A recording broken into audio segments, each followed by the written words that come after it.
క్రీస్తునందు ప్రియమైన దేవుని బిడ్డలారా, ఈ యొక్క ఉదయకాల సమయంలో ఎలాగన చేరి దేవుని యొక్క నామాన్ని స్తుతించే గొప్ప భాగ్యాన్ని దేవుడు మనందరికి అనుగ్రహించాడు. ఈ దినాన ఒక ప్రాముఖ్యమైన విషయాన్ని మనం జ్ఞాపకం చేసుకుందాం, ధ్యానం చేద్దాం. మన యొక్క ప్రార్థనలో శక్తి ఉందా? లేనట్లయితే శక్తివంతమైనటువంటి ప్రార్థన మనం చేయగలుగుతున్నామా? ఎప్పుడైతే మన యొక్క ప్రార్థనలో శక్తి ఉంటుందో, మన యొక్క ప్రార్థనలో బలం ఉంటుందో, ఆత్మతో నింపబడినటువంటి వారిగా ఉండి మనం ఎప్పుడైతే దేవునికి మనం ప్రార్థన చేస్తామో, దేవుడు తప్పనిసరిగా మన జీవితాల్లో జవాబును అనుగ్రహిస్తాడు. ఈరోజు మొదటి సమూయేలు గ్రంథము 1వ అధ్యాయం 10వ వచనంలో మనం జాగ్రత్త చూస్తే, ఒక స్త్రీ, హన్నా అనబడినటువంటి స్త్రీ దేవునికి ప్రార్థన చేస్తూ ఉంది. చూడండి, మొదటి సమూయేలు గ్రంథము 1వ అధ్యాయం 10వ వచనంలో, బహు దుఃఖాక్రాంతురాలై వచ్చి యెహోవా సన్నిధిని ప్రార్థన చేయుచు బహుగా ఏడ్చుచు, సైన్యములకు అధిపతియగు యెహోవా, నీ సేవకురాలనైన నాకు కలిగి ఉన్న శ్రమను చూచి నీ సేవకురాలైన నన్ను మరొక జ్ఞాపకం చేసుకొని, నీ సేవకురాలైన నన్ను మరొక జ్ఞాపకము చేసుకొని, నీ సేవకురాలైన నాకు మగపిల్లను దయచేసిన యెడల వాని తల మీద క్షౌరపు కత్తి ఎన్నటికి రానియక, వాడు బ్రతుకు దినములన్నిటినూ నేను వానిని యెహోవాకు అప్పగింతునని మృక్కుబడి చేసుకునేను. ఆమె యెహోవా సన్నిధిని ప్రార్థన చేయుచుండగా. క్రీస్తునందు ప్రియ దేవుని బిడ్డలారా, ప్రార్థన చాలా ప్రాముఖ్యమైంది. ఒక మానవ జీవితానికి దేవుడు ఇచ్చినటువంటి ఆయుధం ఏంటంటే ప్రార్థన. ప్రార్థన అనేటువంటి మాటకు మనం జాగ్రత్త చూస్తే దేవునితో మాట్లాడుట, దేవునితో సంభాషించుట, దేవుని యొక్క మనస్సును మనం గ్రహించుట.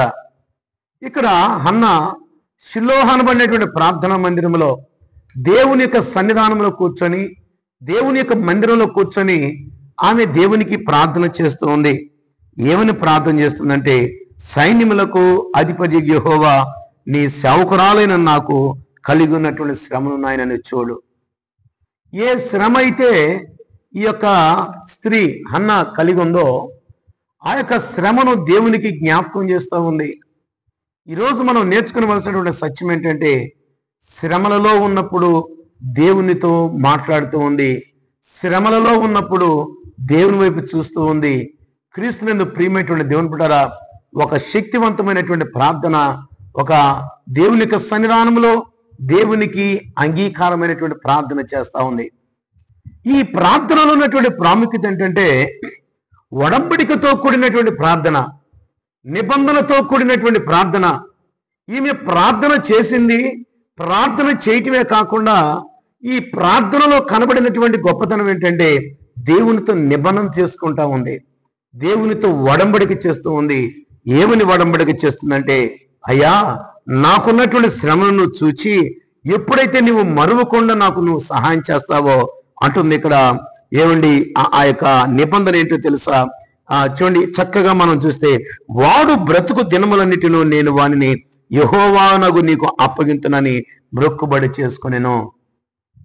ఏ బిడ్డనైతే నువ్వు నాకు ఇవ్వబోతున్నావో, ఏ సహాయం అయితే నువ్వు చేయబోతున్నావో, క్రీస్తునందు ప్రియమైనటువంటి దేవుని బిడ్డలారా, ఆ సహాయం నిమిత్తము ఈ యొక్క హన్నా చేస్తున్నటువంటి ప్రార్థనలో ఒడంబడిక చేస్తా ఉంది, నిబంధన చేస్తా ఉంది. బహు దుఃఖాక్రాంతురాలై కన్నీరు విడిచి దేవునికి ప్రార్థన చేస్తా ఉంది. కన్నీటి ప్రార్థన చాలా ప్రాముఖ్యమైంది. ఒక విశ్వాస జీవితానికి కన్నీటి ప్రార్థన చాలా ప్రాముఖ్యం. ఒక క్రైస్తవ జీవితానికి కన్నీటి ప్రార్థన చాలా ప్రాముఖ్యం. అందుకే బైబిల్ గ్రంథంలో మనం కీర్తనాకారుడైనటువంటి దావీదు అంటాడు, అయ్యా, నా సంచారములను నీవు లెక్కించి ఉన్నావు అంటాడు. నా కన్నీటిని నీవు బుడ్డిలో దాచి ఉంచావు నాయన. కన్నీటికి విలువ ఉంది.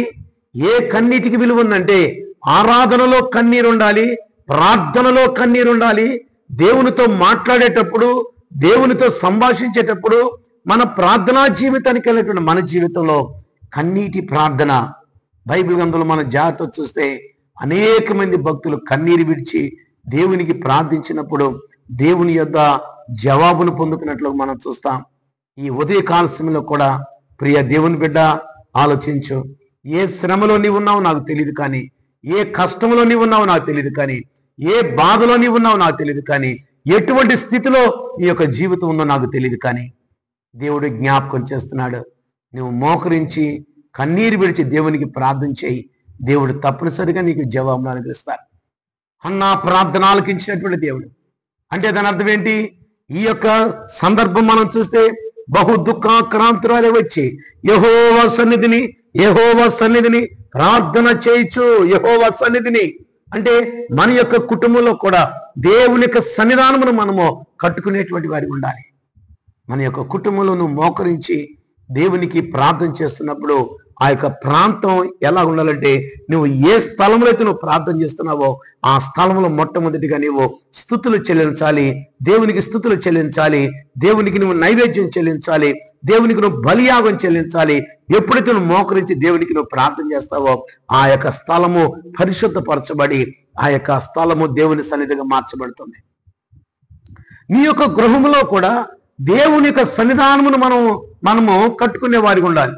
అందుకే బైబిల్ గ్రంథంలో దేవుని సన్నిధానమును గురించినటువంటి సందర్భాన్ని మనం జాగ్రత్తగా చూస్తే 2 సమూయేలు గ్రంథము 7వ అధ్యాయము 18వ వచనాన్ని మనం జాగ్రత్తగా చూస్తే, దావీదు రాజు లోపల ప్రవేశించి యెహోవా సన్నిధిని కూర్చుండి ఇలాగు మనం చేశాను.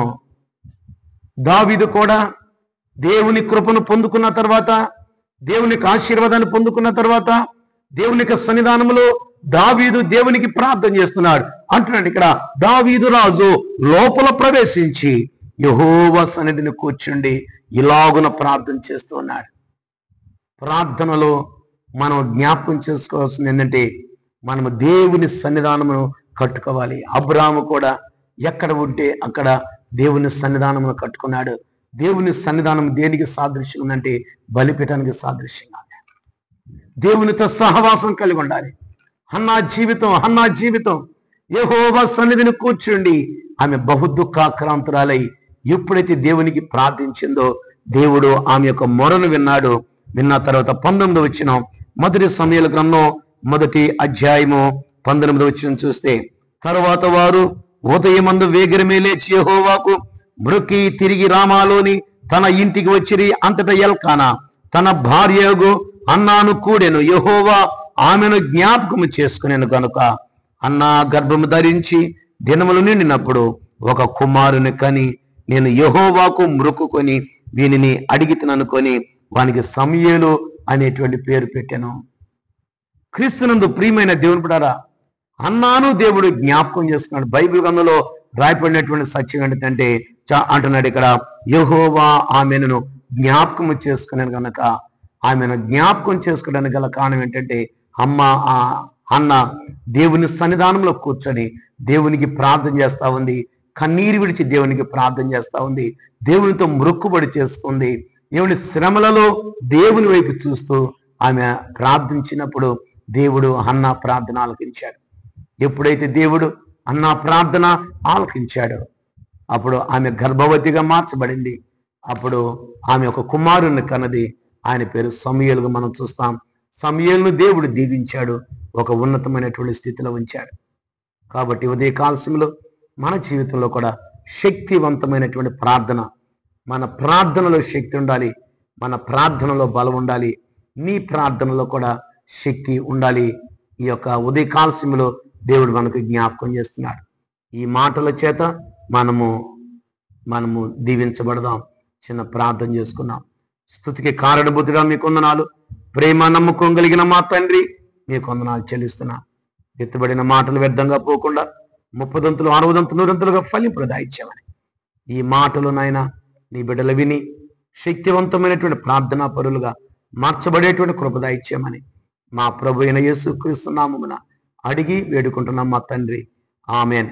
మన పరమ తండ్రి అయిన దేవుని ప్రేమయు కుమారుడైన యేసుక్రీస్తు కృపయు పరిశుద్ధాత్మని యొక్క అన్యోన్య సహవాసము సన్నిధానం ఈ మాటలు వినిచినటువంటి నీ బిడ్డలకు సర్వకాలము సదాకాలము మీ కృపతోడై ఉండి నీ బిడ్డలను నడిపించును గాక.